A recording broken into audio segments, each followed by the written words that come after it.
نو کافرو دا بندیزو لګولو چې یار څوک به وینځتوب نه خوري، لکه څوک به یو زنانه کافره زنانه وینځه نه جوړي. دا کافرو دا بندیز لګولې دی چې کافر ښځه دې ونیوله وینځه به ترې نه جوړې، کافر سړی دې ونیولو نو غلام به ترې نه جوړې. دا بندیز یې په موږ باندې ولګولو.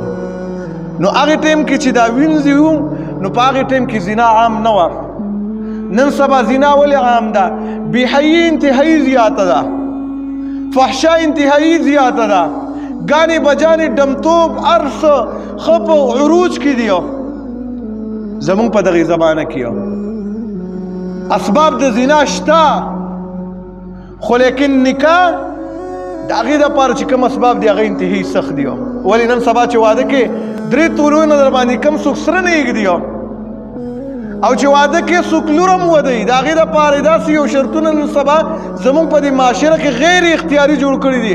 هلکه دی له به ډبل بیډ سازې، دی له به سنګار میز برابرې، دی له به نور سامانونه برابرې، کارپېټ او پرج او ایسي دومره شیزونو پورې به ولله برابرې که برابر دی نه که څوک یې د نه په نکاح باندې نه حالي.